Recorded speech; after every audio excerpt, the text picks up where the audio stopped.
میرے آقا مدینے والے مصطفیٰ صلی اللہ تعالیٰ علیہ وسلم کا فرمان عالی شان ہے، جس کا مضمون ہے کہ جو کوئی شخص مجھ پر ایک بار درود پاک پڑھے اللہ کریم اس پر اپنی 10 رحمتیں نازل فرماتا ہے۔ 10 بار درود پاک پڑھے اللہ 100 رحمتیں نازل فرماتا ہے، اور اگر کوئی 100 بار درود پاک پڑھے تو اس کی دونوں آنکھوں کے درمیان لکھ دیا جاتا ہے کہ یہ بندہ نفاق اور دوزخ کی آگ سے بری ہے، اور قیامت کے دن اسے شہیدوں کے ساتھ اٹھایا جائے گا۔ اب بتائیں 100 بار درود پاک پڑھنے میں وقت ہی کتنا لگتا ہے۔ میں آج سینٹرل جیل میں ہمارے اسلامی بھائیوں کے درمیان بیان کرنے آیا ہوں۔ مجھے اچھی طرح اندازہ ہے کہ آپ باہر کی دنیا میں نہیں جا سکتے، مگر اگر دیکھا جائے تو اس کو بھی ایک بہت اچھے انداز سے یہ وقت گزارا جا سکتا ہے۔ آپ کے پاس شاید اتنا وقت ہے جو باہر کے مصروف دنیا میں لوگوں کے پاس نہیں ہوتا۔ آپ چاہیں تو اسی قید کو، اسی مشکل وقت کو اپنے لیے جنت کا سامان بنا سکتے ہیں۔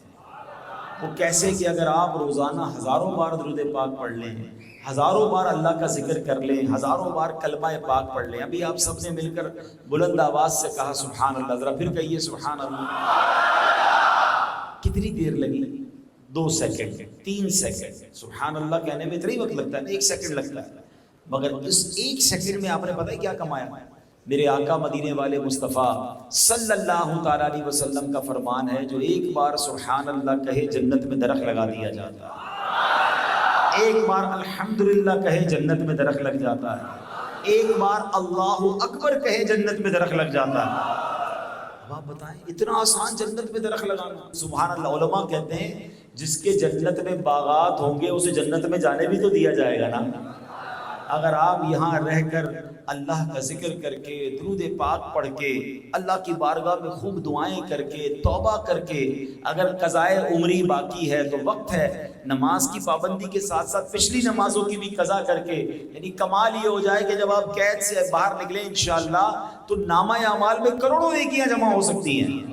تو قرآن سیکھ لیں، آپ علم دین سیکھیں، الحمدللہ۔ اس سے اچھی کیا بات ہوگی کہ بعض اوقات بعض بزرگوں نے جن کی تاریخ پڑھیں تو کسی وجہ سے انہیں مظلوم ہونے کے باوجود جیلوں میں ڈال دیا گیا، تو انہوں نے وہ جو جیل کا وقت تھا وہ ضائع نہیں ہونے دیا، انہوں نے کتابیں لکھ دی، اس کے اندر جیل کے اندر رہ کر کتابیں لکھی، جیل کے اندر رہ کر زیادہ علم دین سیکھ لیا، اور جب وہ باہر آئے تو ان کی زندگی اور بہتر ہو گئی۔ مگر بدقسمتی سے ہمارے یہاں سننے کو کیا ملتا ہے کہ ہماری جیلوں میں کوئی چھوٹا گناہگار، چھوٹا مجرم آتا ہے تو یہاں آ کر ایسے لوگوں سے رابطہ ہو جاتا ہے کہ اب بڑے بڑے گناہ کے پلان بنا رہا ہے، بڑے بڑے جرموں کے پلان بناتا ہے۔ ایسا نہ کیجئے۔ میں آج آپ کو ایک دربار رسالت کے قیدی کا واقعہ سنانے آیا کہ نبی پاک علیہ الصلوۃ والسلام نے بھی ایک شخص کو قید کیا، سزا دی، مگر سبحان اللہ وہ سزا تھی یا عطا تھی ابھی وہ آپ آگے سنیں گے۔ تو انشاءاللہ پہلے یہ واقعہ سنتے ہیں، پھر میں نے آپ سے مزید کچھ باتیں کرنی ہے، ذکر مصطفیٰ بھی ہوگا صلی اللہ تعالیٰ علیہ وسلم، اور ان کی سیرت سے انشاءاللہ ہم کچھ سنیں گے بھی۔ ایک شخص تھے یمامہ میں رہنے والے، بعد میں صحابی رسول بن گئے، مگر اس سے پہلے وہ اسلام کے سخت ترین دشمن تھے۔ ایک بار نبی پاک علیہ السلام کو معاذ اللہ شہید کرنے کے ارادے سے وہ آئے، انہوں نے کوشش بھی کی، مگر پھر کیا ہوا؟ جب جلوہ مصطفیٰ دیکھا، پیارے آقا کی ادائیں دیکھی تو کلمہ پڑھ کر مسلمان ہو گئے۔ ان کا نام کیا تھا؟ ان کا نام تھا ثمامہ بن اسال رضی اللہ تعالیٰ۔ اچھا اب ہوا یہ تھا، یہ کیسے مسلمان ہو؟ جب نبی پاک کی بارگاہ میں گرفتار کر کے لائے گئے نا، ظاہر ہے کہ نبی پاک پر اگر اٹیک کرنے کی نیت سے کوئی آیا ہے، پیارے آقا کو معاذ اللہ شہید کرنے کی نیت سے آیا ہے تو انہیں پکڑ لیا گیا، اب قیدی بنا کر نبی پاک کی بارگاہ میں لایا گیا۔ اب پیارے آقا علیہ الصلوۃ والسلام نے ان کو کون سی بیرک میں رکھا؟ آپ کے یہاں بھی ہوگا نا کہ فلاں بیرک اس طرح کے مجرموں کے لیے ہے، تو فلاں بیرک جو ہے وہ اس طرح کے مجرموں کے لیے، فلاں ان قیدیوں کے لیے ہے۔ اب نبی پاک نے ان کے لیے کون سی بیرک پسند فرمائی؟ پیارے آقا علیہ الصلوۃ والسلام نے فرمایا اسے مسجد نبوی کے ستون سے باندھا۔ اب یہ بڑی انوکھی سزا تھی بھائی، کسی قید خانے میں ڈالنا، کسی کمرے میں بند کرنا اور بات ہے، مسجد نبوی کے ستون سے باندھنے کا مطلب کیا ہے کہ مسجد نبوی میں تو 5 ٹائم نبی پاک تشریف لائیں گے نماز پڑھانے کے لیے، صحابہ بھی آئیں گے, پیارے آقا وہاں بیان بھی فرمائیں گے, نبی پاک تربیت بھی فرمائیں گے, یہ قیدی بھی رہے گا اور سب دیکھتا بھی رہے گا. ارے سبحان اللہ, اس سے بڑی سعادت کون سی ہے. بہرحال ان کو باندھ دیا گیا. ایک دن گزرا, نبی پاک حضرت ثمامہ کے پاس آتے ہیں اور فرماتے ثمامہ کیا حال ہے, تمہارا اپنے بارے میں کیا گمان ہے. ثمامہ اس وقت کسی اور کیفیت میں تھے. کہتے دیکھیں اگر آپ مجھے مار دیں, مجھے قتل کر دیں تو آپ ٹھیک کریں گے کیونکہ میں نے آپ پر اٹیک کرنے کی کوشش کی تھی. اچھا معاف کر دیں تو تھوڑی بڑی مہربانی, آپ کا بہت شکریہ. اور اگر آپ کو کچھ مال چاہیے تو بتائیے, میں جتنا مال چاہیے مال دے دیتا ہوں تاکہ آپ مجھے چھوڑ دیں. نبی پاک واپس تشریف لے گئے. اگلے دن نبی پاک پھر جاتے ہیں, فرماتے ثمامہ بتاؤ اب کیا حال ہے. ایگزیکٹلی یہی جواب دیتے ہیں. کہتے دیکھیں اگر آپ مجھے قتل کرنے کا حکم دے دے تو ٹھیک ہے, میں نے آپ پر اٹیک کیا تھا, میری بھی نیت تو ایسے ہی تھی, اور اگر آپ معاف کر دے تو آپ کی بڑی مہربانی. اگر مال چاہیے تو بتائیے میں کتنا مال پیش کر دوں. دوسرا دن گزر گیا, تیسرا دن گزر گیا, مگر تینوں دن وہ ستون سے بندھے ہوئے پیارے آقا کی ادائیں دیکھ رہے ہیں, ان کی نمازیں دیکھ رہے ہیں, ان کا اخلاق دیکھ رہے ہیں, ان کی صحابہ کے درمیان تربیت دیکھ رہے ہیں. 3 دن ہونے کے بعد اتنے بڑے مجرم کو میرے آقا نے فرمایا ثمامہ کو آزاد کر دیا جائے. اللہ اکبر, وہ آزاد ہو گئے, مسجد نبوی سے باہر نکلے. ہو سکتا ہے لوگ سمجھ رہے ہوں کہ پھر اپنی قوم کی طرف چلے جائیں گے. سبحان اللہ, مگر ان 3 دنوں میں جو انہوں نے دیکھا تھا, جو اخلاق دیکھے تھے, جو جلوہ دیکھا تھا, جو ادائیں دیکھی تھی. حضرت ثمامہ مدینے کے ایک باغ میں جاتے ہیں, ایک کنویں پر جاتے ہیں, غسل کرتے ہیں, دربار رسالت میں واپس آ کر کہتے ہیں حضور کلمہ پڑھا کر مجھے مسلمان کر لیجیے. اب میں نے آپ کا در چھوڑ کر کہیں اور نہیں جانا ہے. اللہ اکبر. میرے پیارے اسلامی بھائیوں, اب خود حضرت ثمامہ کا آپ انقلاب دیکھیں, ان کی زندگی کا ریولوشن اور بدلاؤ دیکھیں. وہ جب نبی پاک کے صحابی بن گئے نا, پھر پتہ کیا کہتے ہیں, کہتے ہیں یا محمد واللہ ما کان علی الارض وجہ ابغض الی من وجهک فقد اصبح وجهک احب الوجوہ الی. یا رسول اللہ علیہ الصلوۃ والسلام, خدا کی قسم مجھے آپ کے چہرے سے زیادہ کسی چہرے سے نفرت نہیں تھی, مگر آج آپ کا چہرہ میرے لیے سب سے محبوب چہرہ ہے. کہتے ہیں واللہ ما کانا من دین ابغض الی من دینک فاصبح دینک احب الدین الی. کہتے خدا کی قسم جب مجھے آپ کے دین سے زیادہ کسی دین سے نفرت نہیں تھی, مگر یا رسول اللہ اب آپ کا دین میرے لیے سب سے محب اور سب سے پسندیدہ دین ہو گیا ہے. اب وہ کہتے ہیں واللہ ما کانا من بلد ابغض الی من بلدک فاصبح بلدک احب البلاد الی. کہتے ہیں خدا کی قسم آپ کے شہر سے زیادہ کسی شہر سے نفرت نہیں تھی, اب یہی شہر میرے لیے یعنی مدینہ منورہ سب شہروں سے زیادہ محبوب ہو گیا. ان کے جلووں میں ہیں وہ دلچسپیاں, ان کے جلووں میں ہیں وہ دلچسپیاں, جو وہاں پہنچا وہیں کا ہو گیا.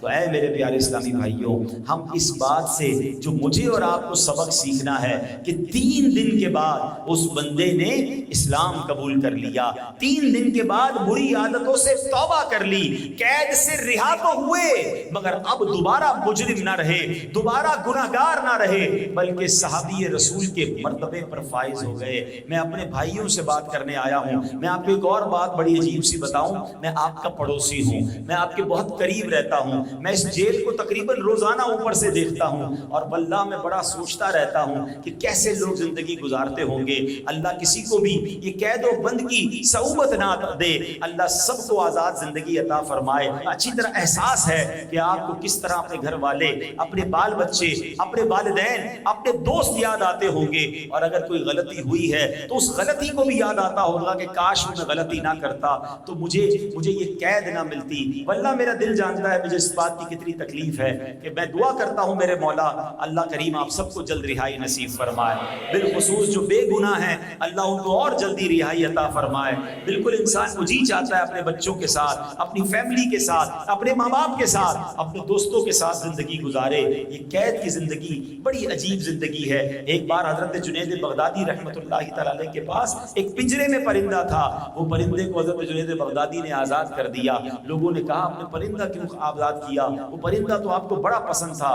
کہتا ہے ایک دن پرندہ مجھے کہتا ہے اے جنید تم تو اپنے دوستوں کے ساتھ آزادی کی زندگی گزارتے ہو اور میں پنجرے میں قید ہوں. جنید بغدادی کہتے ہیں مجھے بڑا افسوس ہوا, میں نے اس کو آزاد کر دیا, مگر اس پرندے نے مجھے ایک بات بتائی. حضرت جنید بغدادی جیسے اللہ کے ولی کہتے ہیں, اس نے مجھے کہا ہے جنید اب میں ایک بات بتا کے جاتا ہوں, جب تک کوئی پرندہ اللہ کے ذکر سے غافل نہیں ہوتا تب تک وہ پنجرے میں قید نہیں ہوتا.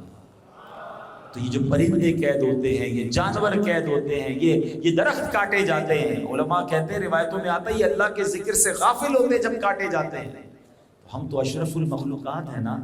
غور کیجئے, کہیں نمازوں میں کمی تو نہیں رہی تھی, کہیں اللہ کے ذکر سے غافل تو نہیں ہو گئے تھے, کہیں اللہ کو ناراض کرنے والے کام تو نہیں کیے تھے جو آج یہ قید مل رہی ہے. چلو قید میں آ گئے نا, اب تو قید ہی نہیں رہنا نا. اب کیا فرق آیا میرے اندر؟ آپ ایک اور بات اگر اس قید سے سیکھیں کہ یہاں پھر بھی کھانا ملتا ہے, پھر بھی ہم ہوا لے رہے ہیں. ماشاءاللہ میں تو دیکھ رہا ہوں کہ بڑا اچھا یہ میلاد کا اجتماع قیدیوں کے لیے رکھا گیا, بڑی اچھی بات ہے, مسجد بنی ہوئی ہے, کچھ نہ کچھ آسانیاں ہیں. مگر ایک قید وہ ہوگی جہاں کھانا نہیں, جہاں پیپ ہوگا, جہاں ہوا نہیں, جہاں آگ ہوگی, ہیں جہاں بستر نہیں وہاں سانپ ہوں گے. اور وہ قید کون سی ہے؟ وہ جہنم کی قید ہے. وہاں جب قید ہو گیا نا, ایک لمحہ بھی برداشت نہیں کر سکے گا. آپ کو پتہ ہے جہنم کا سب سے ہلکا عذاب کون سا ہے؟ the lowest category کا پنشمنٹ کون سی ہے؟ حدیثوں میں روایتوں میں ملتا ہے کہ جو سب سے ادنا درجے کا جہنمی ہوگا نا, اسے آگ کے جوتے پہنا دیے جائیں گے اور اس کا دماغ ہنڈیا کی طرح کھولتا ہوگا اور وہ یہ سمجھتا ہوگا کہ مجھے سب سے زیادہ عذاب دیا جا رہا ہے, حالانکہ روایتوں میں آتا ہے وہ سب سے ہلکا عذاب ہوگا. تو اے میرے پیارے بھائیوں, یہاں آ گئے, آج نہیں تو کل, کل نہیں تو پرسوں انشاءاللہ اللہ کی رحمت سے رہائی ہو جائے گی. لیکن اس قید میں آ کر یہ وعدہ اپنے آپ سے ضرور کر کے جانا کہ اب کبھی زندگی میں ایسا کام نہیں کرنا کہ دنیا کی جیل میں آؤں, اور یہ بھی وعدہ کرنا کہ اب ایسی زندگی گزاروں گا کہ قیامت کے دن قید نہیں ہونا ہے, جہنم میں نہیں جانا, میں نے جنت میں جانا ہے. یہ کم از کم یہ تو اپنی زندگی میں آپ بدلاؤ لائے نا. یعنی جیل میں بھی قید ہیں اور اللہ نہ کرے ایسی زندگی گزار رہے ہیں کہ جہنم میں بھی قید ہوں گے. ادھر بھی سختی اور مرنے کے بعد بھی سختی, اس سے بڑا بدنصیب کون ہے؟ یعنی کم از کم یہاں رہ کر تو بندہ ایسی زندگی گزارے کہ بس یار اب نمازی بنوں گا, ہم یہاں رہ کر بھی نمازیں قضا کریں. مجھے بتائیں یہاں اور کام کیا ہے ہمارے پاس؟ اگر اتنی لائف فارغ ہونے کے باوجود 5 وقت نماز میں نہیں پڑھ رہا, حالانکہ وہ سب سے اہم فرض ہے. آپ کو پتہ ہے نماز دین کا ستون ہے. اس مسجد کے ستون نظر آ رہے ہیں آپ کو, یہ پلر نکال دیے جائیں تو کیا ہوگا؟ چھت گر جائے گی نا. ہماری دین کا ستون کیا ہے؟ وہ نماز ہے. نماز پیارے آقا علیہ السلام کی آنکھوں کی ٹھنڈک ہے, نماز مومن کی معراج ہے. نمازی کو نبی پاک علیہ السلام کا دیدار ہوگا قبر میں, اور سنو انشاءاللہ قیامت کے دن اللہ کا بھی دیدار کرایا جائے گا. اتنے انعام نمازی کی. آپ نمازی بنے, آپ دیکھیں آپ کے کام آسان ہو جائیں گے. آپ کی انشاءاللہ کورٹ کی تاریخیں, کیس کے مسائل اللہ کی رحمت سے آ سکتے, کیونکہ آپ اللہ کی بارگاہ میں دن میں 5 بار آ رہے ہیں نا. لیکن اگر جیل میں رہ کر بھی نماز قضا ہو رہی ہے, جیل میں رہ کر بھی گناہ ہو رہے ہیں, ادھر بھی اللہ کو ناراض کیا جا رہا ہے, تو پھر سوچیں اس سے بڑی بدنصیبی کیا کہ یہاں بھی قید وہاں بھی قید. نہیں, انشاءاللہ ہم یہاں کی قید سے بھی رہا ہوں گے اور نبی پاک کے ساتھ انشاءاللہ قیامت کے دن جنت میں بھی جائیں گے انشاءاللہ. یہ بدلاؤ لانا ہے اپنی زندگی میں. آپ دیکھیں نا وہ 3 دن کے قیدی نے کیا کیا, اس نے اسلام قبول کر لیا, توبہ کر لی, صحابی رسول بن گئے. کاش آج جتنے میرے بھائی نبی پاک کے میلاد کے اجتماع میں آئے ہیں وہ اپنے اندر یہ وصف پیدا کریں کہ بس اب یہ آخری قید ہے, اب یہ زندگی کی آخری قید ہے, یہ زندگی کی آخری غلطی ہے. اچھا اب قیدی بندے کیوں ہیں؟ نارملی بہت سارے ظاہر معاملات ہوئے ہوں گے, ہو سکتا ہے کچھ مظلوم بھی ہو, بیچاروں کا قصور نہ ہو, ثبوت نہ ہو, کوئی وجہ سے جیل میں آ سکتے ہیں. لیکن نارملی جو بندہ قید میں آتا ہے نا, اس کے پیچھے اگر ہم ریزن تلاش کریں, اکثر میری بات کی آپ امیدیں تائید کریں گے کہ وہاں غصہ جو تھا نا اس نے یہاں تک پہنچایا ہوا. کسی کو بدلہ لیا, کسی کے ساتھ زیادتی کی, کسی نے کسی کا قتل کر دیا, ہاتھ پیر توڑ دیے, یا واٹ ایور کام کیا. اگر آپ دیکھیں تو 2 چیزیں بڑی ہوتی ہیں جس میں بندہ جیل میں پہنچتا ہے وہ یا تو غصہ ہے یا بدلہ ہے. اچھا بدلہ بھی غصہ کی وجہ سے ہوتا ہے. اب ہماری شریعت ہمیں کیا سکھاتی ہے؟ انسان غلط، دیکھیں ہم انسانوں کے درمیان رہتے ہیں نا، غلطی ہو جاتی ہے کسی سے. اب اگر ہم ہر غلطی کا بدلہ لینے کی کوشش کریں گے، اینٹ کا جواب پتھر سے دیں گے، چھوٹے سے جھگڑے کو اتنا بڑا بنا دیں گے کہ جناب کسی کا سر پھوڑ دیں یا کسی کو دنیا سے ہی بھیج دیں، تو پھر آخرکار انجام یہ ہوتا ہے. حالانکہ میرے دین یہ سکھاتا ہے، میرے آقا علیہ السلام کی بڑی پیاری حدیث ہے، نبی پاک فرماتے ہیں جس کا مضمون ہے کہ جو یہ چاہتا ہے کہ اس کا حساب آسانی سے لیا جائے اور اللہ اس کو جنت عطا فرمائے، وہ 3 کام کر لے اور قیامت کے دن حساب بھی آسان ہو جائے. اس سے بڑھ کر اور کیا چاہیے؟ صرف 3 کام ہے. آج یہ 3 کام یاد کر کے جانے آپ نے اور نیت کرنی ہے کہ آپ زندگی ایسے گزاریں گے. نبی پاک نے فرمایا جو تم پر ظلم کرے تو اسے معاف کرو. یہ بڑا مسئلہ ہے. بندہ کہتا ہے یار ظلم کیا میں کیوں معاف کروں؟ اس نے غلط کیا، اس نے گالی دی میں گالی کیسے نہیں دوں گا؟ اس نے تھپڑ مارا میں کیوں اس کو جناب بندوق نہیں نکالوں گا؟ نہیں، یہی تو کمال ہے. ظلم کر رہا ہے پھر کیا کر رہا ہے؟ معاف کرو. نبی پاک نے معاف بھی کیا. ابھی آپ نے واقعہ سنا نا کہ وہ قتل کرنے آئے تھے اور میرے آقا نے سبحان اللہ انہیں کیا عطا فرمایا کہ 3 دن کی سزا دی، معاف کر دیا، مسلمان کر لیا. وہ بیسیکلی سزا نہیں تھی، وہ ٹریننگ تھی کہ وہ دیکھیں مسلمان کیسے ہوتے ہیں، انہیں قریب سے پتا چلے کہ نبی پاک کی عادت کیا ہے. اور یہ ایک بار نہیں ہوا، پیارے آقا نے کئی بار اپنی جان کے پیاسوں کو معاف کیا. ایک بار نبی پاک ایک درخت کے نیچے آرام کر رہے تھے، ایک شخص آیا ہاتھ میں تلوار لیے، نام تھا غورس، ہاتھ میں تلوار ہے، بڑا تکبر ہے. پیارے آقا کو معاذ اللہ شہید کرنے آیا. پیارے آقا کی آنکھ مبارک کھلتی ہے، کوئی صحابی ساتھ نہیں ہے، کوئی گارڈ نہیں ہے. پیارے آقا سے غورس کہتا ہے اے محمد صلی اللہ علیہ وسلم آج آپ کو مجھ سے کون بچائے گا؟ ہاتھ میں تلوار ہے، کوئی بندہ نہیں. نبی پاک کا اعتماد دیکھو. آقا علیہ السلام نے فرمایا اللہ.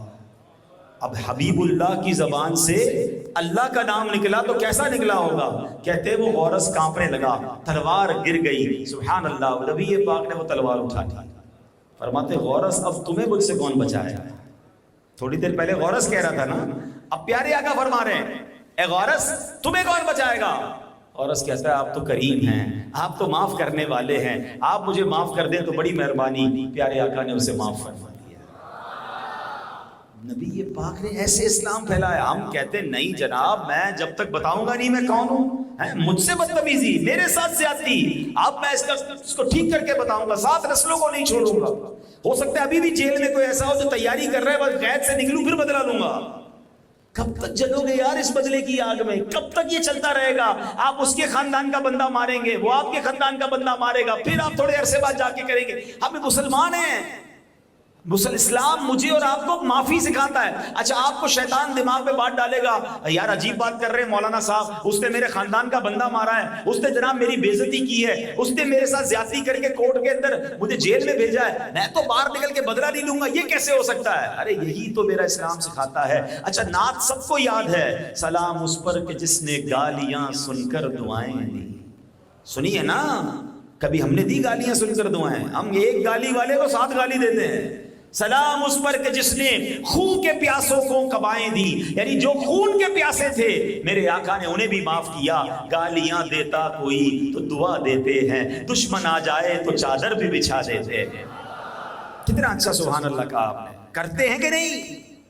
ہم تو دشمن آ جائے تو گولی سے مار دیتے ہیں، دشمن آ جائے تو سر اس کا پھاڑ دیتے ہیں. نعت سن رہے ہو کہ دشمن آ جائے تو چادر بھی، بھائی ہم بھی تو کچھ کر کے دکھائیں نا. کب تک بدلے لیتے رہیں گے یار؟ کب تک خاندان کے خاندان تباہ ہوتے رہیں گے؟ کب تک ہماری خاندان کے بچے بھی جیلوں میں جاتے رہیں گے؟ میں بلوچستان گیا، میں سندھ گیا، میں اندرون پنجاب جاتا ہوں، جب گاؤں گوٹھوں میں جاتا ہوں تو پتہ چلتا ہے کہ اس کی سالوں سے دشمنی چل رہی ہے. کئی خاندان کے افراد مر گئے. کیوں بھائی؟ خاندانی ایک زمین کے مسئلے کے اوپر. نہ کرے ایسا، ختم کرے یار. تھوڑی سی لائف ہے، کتنا جینا ہے؟ ابھی مجھے کئی چہرے نظر آ رہے ہیں جو 40 50 55 سال کے ہو چکے ہیں، اور کتنا جیو گے بھائی؟ ہم سب نے تھوڑے عرصے میں چلے جانا ہے، کہیں جیل میں ہی موت نہ آ جائے. اب تو دل بڑا کر لو، اب تو معاف کر دو، جنت میں جائیں گے نا. نبی پاک نے انعام کیا عطا فرمایا؟ 3 کام. پہلا کیا ہے؟ اب مجھے دہرانا ہے، میں یاد کروا کے جاؤں گا.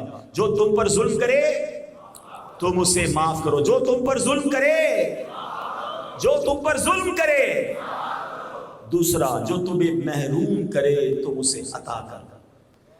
ہم کہتے ہیں نہیں بھائی اس نے دعوت میں نہیں بلایا میں بھی نہیں بلاؤں گا، اس لیے مجھ سے سیدھے ابھی جیلوں میں بھی ایسا چل رہا ہوگا، ادھر بھی دشمنیاں ہوں گی، ادھر بھی 2-4 گروپ بن گئے ہوں گے، اس کو سلام نہیں کرنا ہے، اس سے مسکرا کر بات نہیں کرنی ہے، اس نے مجھے اس دن ہاتھ نہیں ملایا تھا، اس نے اس دن مجھے عید کی مبارکباد نہیں دی تھی، فلاں سلام نہیں لیا تھا، ختم اپنا تعلق ختم بھائی، یہ اکڑو ہے تو کیا ہوا، میں بھی نہیں بات کرتا، میں بھی اپنی شان والا ہوں۔ نہیں یار، جو تمہیں محروم کرے تم اسے عطا کرو، جو تمہیں محروم کرے، جو تمہیں محروم کرے، جو تمہیں محروم کرے۔ تیسرا، جو تم سے قطع تعلق کرے تم اس سے جوڑو۔ کیا مذہب ہے یار، کیا پیارا دین ہے۔ اچھا یہ تینوں کام ہیں مشکل، ہاں میں مانتا ہوں، کیونکہ یہ دل پر بھاری پڑیں گے نا۔ کوئی مجھ پر ظلم کرے میں کیسے معاف کر دوں، شیطان کہے گا نہیں بدلہ لینا ہے۔ کوئی مجھے محروم کرے، مجھے کچھ دے ہی نہ، اب مثال کے طور پہ یا کوئی ہے بندہ سب کو کچھ بانٹ رہا ہے اور مجھے نہ دے، میں کہا ٹھیک ہے اگلی بار دیکھ بیٹا تیرے کو میں نے بھی کچھ نہیں دینا۔ یہ تو محروم کیا تو آپ نے بھی وہی نہیں، وہ محروم کر رہا ہے آپ عطا کریں، وہ کٹ کر رہا ہے وہ تعلق ختم کر رہا ہے آپ جوڑیں۔ یہ تینوں کام آسان نہیں، میں مانتا ہوں، لیکن آپ سچی بتائیں اگر میں آپ کو یہ کہوں کہ جو یہ 3 کام کر لے جیلر صاحب 1 مہینے میں اس کو رہا کر دیں گے، کرو گے نہیں کرو گے؟ میں آپ کو اس دنیا کی جیل سے نہیں جہنم سے آزادی کا پروانہ دے رہا ہوں۔ یہ تو جیل پھر بھی کبھی نہ کبھی باہر آ جاؤ گے، میرے نبی کے سچے وعدے ہیں، اللہ جنت بھی دے گا اور آسانی سے حساب لے گا، صرف 3 کام کرنے۔ واللہ اگر یہ 3 کام آپ کر لیں کبھی قیدی نہیں بنیں گے، کبھی جھگڑا نہیں ہوگا، کبھی جرم کی طرف نہیں جائیں گے۔ دوبارہ ریپیٹ کر لیتے ہیں، پہلا کیا تھا؟ جو تم پر ظلم کرے تم اسے معاف کرو، جو تمہیں محروم کرے تم اسے عطا کرو، جو تم سے قطع تعلق کرے تم اس سے جوڑو۔ ایک اور بات یاد کیجئے گا، جو معاف نہیں کرتے نا، بڑی پیاری ایسی حدیث ہے، یقین کریں رونگٹے کھڑے کر دیتی ہے، لرزا دیتی ہے۔ 1 لائن کی حدیث ہے، نبی پاک فرماتے ہیں جس کا مضمون ہے جو معاف نہیں کرتا اسے معاف نہیں کیا جائے گا، جو رحم نہیں کرتا اس پر رحم نہیں کیا جائے گا۔ خدا کے واسطے اب یہ ختم کریں، اپنے دل میں نرمی لائیں۔ اب میں قیدی نہیں بننا۔ اس جیل میں بھی جو ہے نا آپ کو الگ الگ قسم کے لوگ ملتے ہوں گے، کچھ وہ ہوں گے جو یہاں بھی معاذ اللہ منشیات، یہاں بھی بری باتیں، یہاں بھی بے حیائی، بلکہ یہاں بیٹھ کر بھی کچھ الگ جرائم کے پلان، ڈکیتیوں کے پلان، بدلوں کے پلان، ایسے بھی ہوں گے۔ اور ایسے بھی ہوں گے جنہوں نے یہاں آ کر توبہ کر لی ہوگی، جو نمازی بن گئے ہوں گے، جو سدھرنا چاہتے ہیں۔ خدا را اچھی صحبت جیل میں بھی ڈھونڈ لیجیے، کیونکہ یاد رکھیے اچھے کی صحبت تجھے اچھا بنا دے گی اور برے کی صحبت تجھے برا بنا دے گی۔ ہمارے پاس ایسی اطلاعات ہیں کہ ایسے بھی قیدی تھے جو بیچارے غلطی سے جیل میں آ گئے، چھوٹا موٹا مسئلہ تھا جیل میں آئے، مگر کسی قاتل سے ملاقات ہو گئی، کسی گینگسٹر سے ملاقات ہو گئی، اسی کے ساتھ پلاننگ کر کے بڑا مجرم بن گیا۔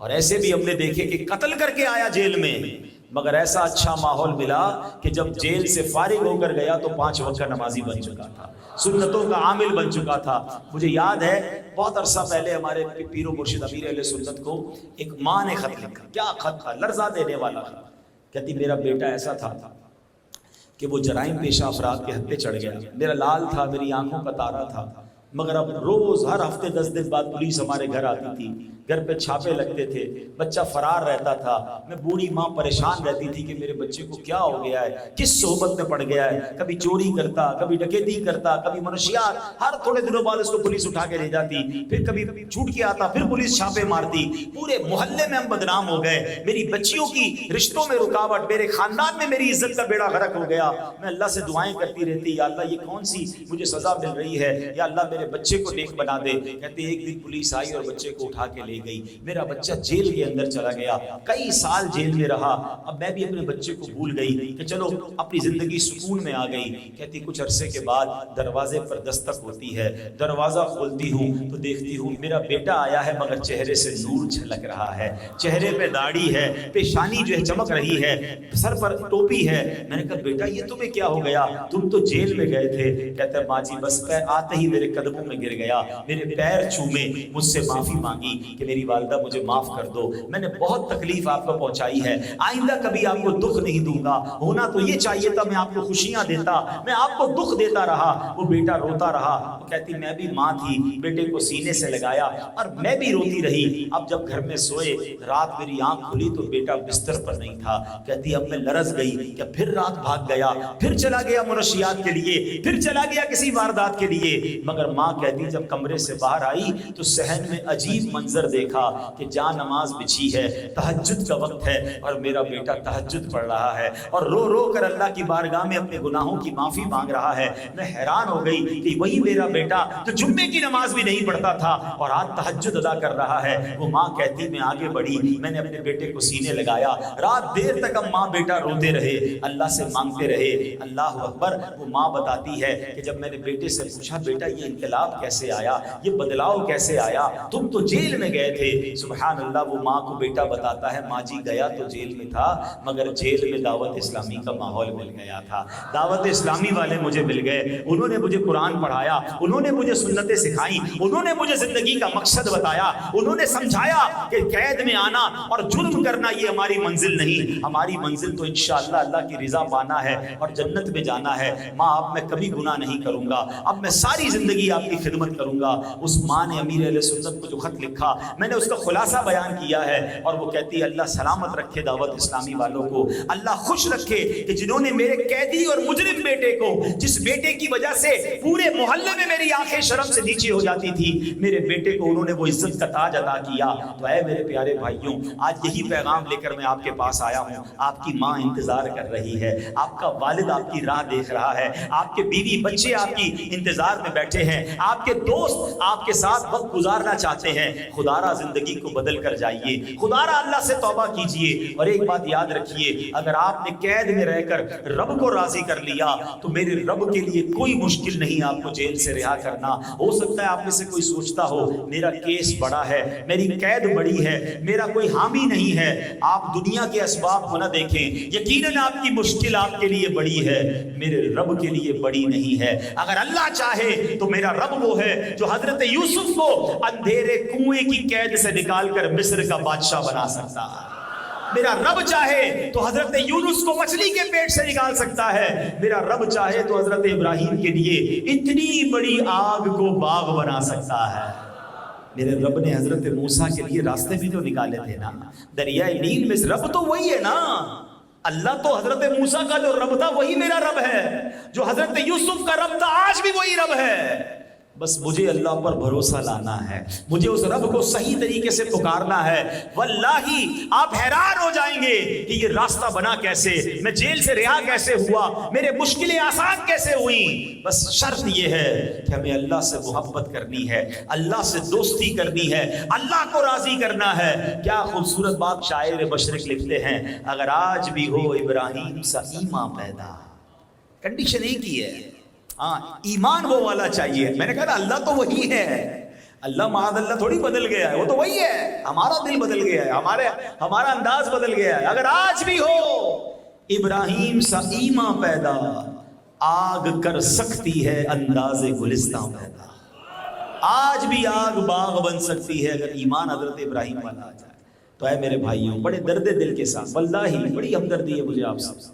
اللہ کرے کہ آپ جلدی جلدی اپنے گھر والوں کے ساتھ زندگی گزاریں, سکون کی زندگی گزاریں. لیکن بس اللہ سے اب وعدہ کر لو کہ یا اللہ اب زندگی تیری رضا والی گزرے گی.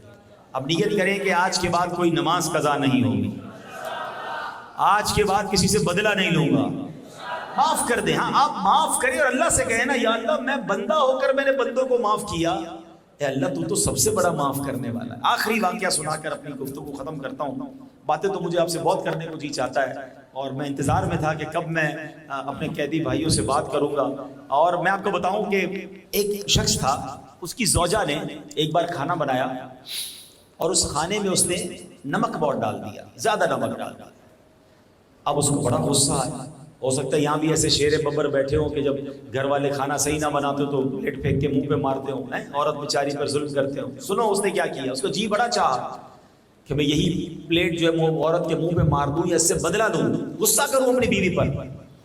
کہتا ہے اچانک اس کو خیال آیا کہ یار میری بیوی نے آج کھانا صحیح نہیں بنایا، مجھے اس کو پنش دینے کا، اس کو سزا دینے کو جی چاہ رہا ہے، میں تو روز اللہ کی نافرمانی کرتا ہوں، اللہ تو مجھے سزا نہیں دیتا۔ کہتا ہے یہ سوچ کر میں نے اپنی بیوی کو کچھ بھی نہیں کہا، چپ چاپ کھانا کھا لیا۔ بظاہر بہت چھوٹا سا عمل ہے نا، مرنے کے بعد اس کو بتایا گیا کہ اس دن جو تو نے میری بندی کو بندہ ہو کر معاف کر دیا تھا، جا میں تو سب سے بڑا معاف کرنے والا ہوں، میں نے تیرے سارے گناہ معاف کر دیے۔ ایک معافی پر اللہ نے اسے معاف کر دیا۔ آپ بھی کرو نا معاف، آپ بھی دل بڑا کر لو، انشاءاللہ بڑا کرم ہوگا۔ میرے رب سے دعا ہے ہم سب کی مشکلوں کو آسان فرما، ہم سب کو اللہ اپنا پسندیدہ بندہ بنا دے، اللہ دنیا کی قید سے بھی آزاد کر دے، آخرت کی قید سے بھی آزاد کر دے۔ یہ دعا بار بار کیا کرو، اللہم اجرنا من النار، اللہم اجرنا من النار، اللہم اجرنا من النار۔ یہ کیا ہے؟ اللہ ہمیں جہنم کی آگ سے بچا، ادھر کی قید سے بچنا ہے نا، تو دعا کرتے رہا کرے۔ اللہ پاک عمل کی توفیق عطا فرمائے، آمین بجاہ النبی الامین صلی اللہ علیہ وسلم۔ الحمدللہ رب العالمین والصلاة والسلام علی خاتم النبیین۔ اللہم ربنا آتنا فی الدنیا حسنۃ وفی الآخرۃ حسنۃ وقنا عذاب النار وقنا عذاب القبر وقنا عذاب الحشر وقنا حساب المیزان۔ میرے مولا ہم سب کا جمع ہونا اپنی بارگاہ میں قبول فرما، ہم سب کے تمام صغیرہ کبیرہ گناہوں کو معاف فرما، ہماری ہمارے ماں باپ کی، نبی پاک علیہ الصلوۃ والسلام کی ساری امت کی بخشش فرما۔ اے رب کریم، اے رب کریم، ہمارے بھائی جو یہاں قید و بند کی مشکلوں میں ہیں، اے اللہ جلدی جلدی اپنی قید سے رہائی نصیب فرما۔ اے اللہ مانتے ہم سے غلطیاں ہوئیں، ہم سے خطائیں ہوئیں، مگر میرے مولا تو سب سے بڑا معاف کرنے والا ہے۔ اے اللہ ہماری ساری خطاؤں کو معاف فرما، ہمارے صغیرہ گناہ بھی معاف کر دے، ہمارے کبیرہ گناہ بھی معاف کر دے۔ اے اللہ اگر ہم نے پیچھے کسی مسلمان کا حق تلف کیا ہے تو اے اللہ اس کے حق کو بھی ہمارے ساتھ اسے راضی ہونے کی توفیق عطا فرما، ہمارے معاملات آسان کر دے۔ اے پروردگار مالک کریم، ہمیں دنیا کی قید سے بھی بچا، آخرت کی قید سے بھی بچا، دنیا کی جیل سے بھی بچا، جہنم کی آگ سے بھی بچا۔ اے اللہ جو بیمار ہیں انہیں شفا عطا فرما، قرض داروں کے قرضے اتر جائیں، بے اولادوں کو نیک اور صالح اولاد عطا فرما۔ اے کریم مولا پروردگار، جو روٹھے ہیں ان کو منا دے، جو بچھڑے ہیں ان کو ملا دے، جو تڑپ رہے ہیں انہیں کعبہ دکھا دے، انہیں مدینہ دکھا دے۔ اے رب کریم ہمارے گھر بار کی، خاندان کی، آل اولاد کی، سب کی خیر فرما۔ اے پروردگار، اے اللہ جہاں سیلاب کی تباہ کاریاں ہیں وہاں ان مسلمانوں کی غیب سے مدد فرما۔ اے اللہ غزہ اور فلسطین کے مسلمانوں کی غیب سے مدد فرما۔ ربنا تقبل منا انک انت السمیع العلیم وتب علینا یا مولانا انک انت التواب الرحیم ببرکۃ ان اللہ وملائکتہ یصلون علی النبی یا ایہا الذین آمنوا صلوا علیہ وسلموا تسلیما۔ صلی اللہ علی النبی الامی وآلہ صلی اللہ علیہ وسلم، صلاۃ و سلاما علیک یا سیدی یا رسول اللہ۔ جب دم واپسی ہو یا اللہ، سامنے ہو روضہ رسول اللہ اور لب پہ ہو لا الہ الا اللہ محمد